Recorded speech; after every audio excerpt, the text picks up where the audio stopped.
It'll be compacted by general weather events. The wind and the water will take the earth away because it's loose, and it will become more compacted again. So this is an issue, and a constant issue, a constant battle for farmers who farm in this method. The way we're farming, we don't need to till because we do the same job with microorganisms, with macroorganisms like worms and insects, with cover crops and plant roots. We do it with lots and lots and lots of different plant roots.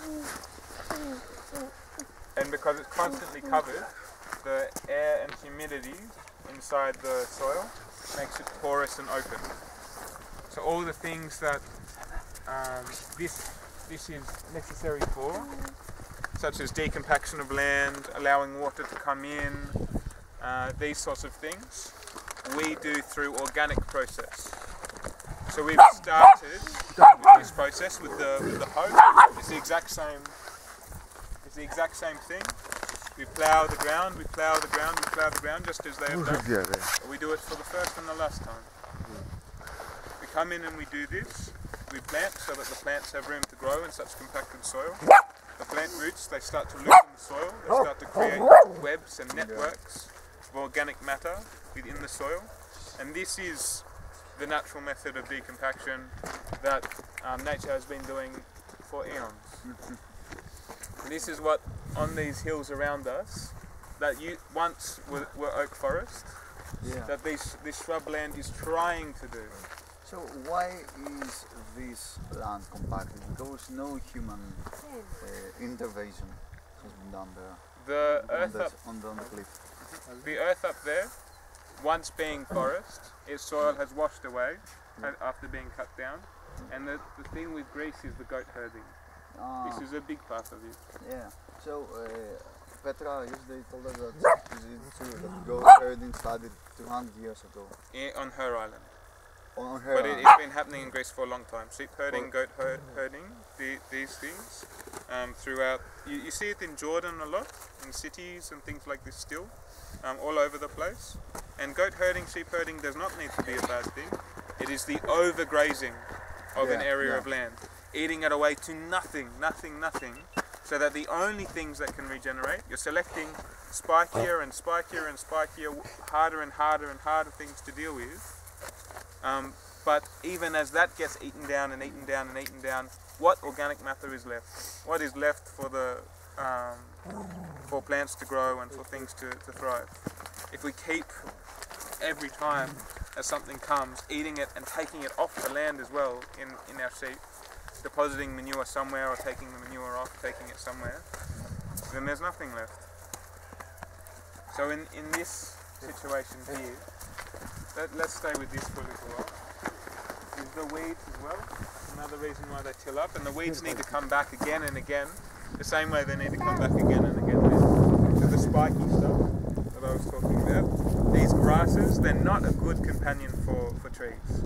They're from a different time in succession. They're from a different place in succession. So the grasses, they release exudates. Exudates is sugars. So they release things that attract microbiology, that process and release a different form of nitrogen to what trees want. So most trees, they want ammonium. Grass, they want nitrate. This is not what we want if we have trees.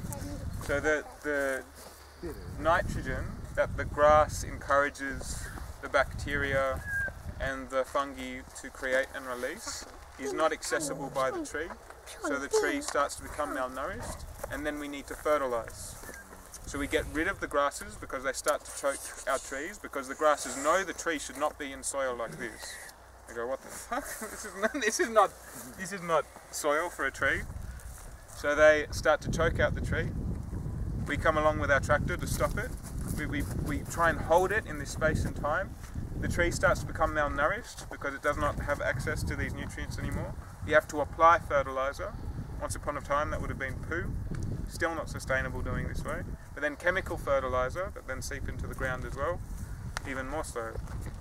So we've been able to mechanize and chemicalize our process of denudification, of degradation that we've been practicing for a long, long time into this form that it is today. So organic agriculture is not all that. Organic agriculture is not perfect, is not unnecessarily a beautiful thing. Greece, biological. yeah, Greece was deforested by organic agriculture. Ah, okay. You think of before chemical fertilizer, when everything was organic. Jordan, the Middle East, Greece, Rome, these empires that cut down a lot of trees and deforested a lot of the world, they did it organically. This is organic agriculture in some of its forms still today. So even organic food is not regenerative. We're talking about regenerative agriculture. These practices could be organic if they didn't do the sprays. It does not make it regenerative. The soil, it still leaves. The soil, it still has no life in it. It's not an evolution or a succession into something more biologically rich, more supportive of life. It does not hold more water in the soil. It does not encourage the rivers to flow. It degrades life. It causes less and less life to thrive amongst it. If it was a regeneration, if it was similar to something we've planted today, if it kept building soil, holding water, storing water in the soil, we might see the river in Nessenas come back. If we were able to do this en masse, we would see the river continuously flow throughout the year. But today, we do not see this, because we do not farm like this. In Portugal, they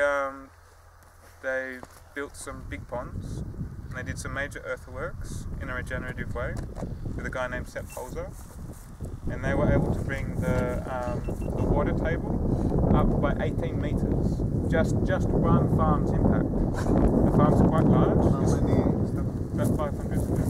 500. Yeah, it's a large farm. But 18 meters for a whole water table is huge. For the river. No, for the water, so that we have water aquifers under the ground, which is where we get our water from. We have big lakes of water underground. Yeah, we have big lakes of water underground, which is where we pump our water up from. And if we have no way of restoring the water in the aquifer, because we don't have organic matter in our soil that receives the water, we don't have porous soils. We have hard clay pans, our water runs off into the sea or into the ocean and isn't held and stored in the landscape and soaked into the ground, then our water aquifer becomes depleted as we use it faster than we can replenish it. And this, as you can imagine, causes big problem. You can imagine this causes big problem. So if we can restore that water aquifer, as these guys have done, despite people around them using it at the same rate they did before, they were able to raise the water aquifer. One farm was able to raise the water aquifer 18 meters. That's one farm's impact on their bioregion. No one changed anything besides them. They put in some ponds, they put in some earthworks, and they raised their water aquifer. Here, the water aquifer has shrunk in the last 60 years. It went from, do you know the figure? Costas had said. He said it was like 50 or 40 meters below the ground, and it's gone down to 450. Wow, 10 times. Yeah. Generally, the whole area was like a lake. Yeah, it was a swamp. Yeah. It was a lake, It seems like a lake. Yeah. So now they have to dig even deeper and deeper. Yeah, deeper and deeper and deeper. And you get to a point. That's 400 meters. Go to Australia. How do you do this? You get to a point that, so it's of course the really rich oil tycoons in the Middle East. They've been able to push it to its absolute limit. You know, really test how far they can take this sort of stuff. And there comes a point where it's about 800 meters below, a kilometer below. That's the maximum. Where it becomes, you're accessing deep aquifer reserves that you cannot recharge anywhere in the near future. You can recharge up to 800 meters down, a kilometer down. You can recharge it with your actions on the surface. But once it gets down that far, you're tapping into ancient water. water that has not been touched or seen for a long time. Okay. So water that deep, that far down, that's not going to get recharged anytime soon. So that's very hard to reverse these sorts of mistakes. And it is being done. It's being done today. And that's difficult. Like when we talk about the problems of the world, talk about air pollution, plastic pollution, things like this, they're big, it's a problem. But loss of soil, our water not being able to go into the ground, is one aspect of loss of soil. Our fertility leaving us, leaving the face of this earth, that's another aspect. Collapse of biosystems, of ecological systems, because as this salts, it starts to spread and spread and spread, and then it's hard to stop, it becomes a cancer. And the loss of soil is a far greater problem than any other problem we face on Earth. Of the fertile soil. The loss of soil. When not just fertile soil, but the loss of soil. When the water comes, when the wind comes, flat land it is not so easy to lose. But on sloped land, wow, it goes so fast. You see, when water hits soil on a slope, it lives. No? It's not going to hang around. It's not going to stay just for fun. It's got another place to be. So our ability, or our desire to create soil, to build soil, is probably the single greatest thing that we could do. Which is why regenerative farmers, maybe you've heard it about building soil, this big thing about building soil, sequestering carbon in the soil. It's kind of like this spin, because everyone's obsessed with all the carbon going up there. Everyone's forgot about the carbon down beneath our feet. And this is the solid matter of carbon. And this is what supports all life. We're made of carbon. Carbon is not a bad thing. Carbon is a beautiful thing. It's great. It's why we're alive. We lose carbon up there. The problem is that it's no longer our building blocks for our life. This is why slash and burn agriculture, small scale, okay. Small fires, okay. On a huge scale, all that biological matter being turned into smoke, leaving the earth, no longer available for soil. This is why we put the logs down. We haven't just put them in a pile and burnt them, as is really common practice. You have all these sticks, you've got to burn them, because what else are you going to do with them? You lose them into the air. The forest, it falls in the forest, it rots, it turns into soil, things eat it, tear it apart, it's life rich. It's a life-rich system. Burning that much wood is nothing but death. Nothing but death.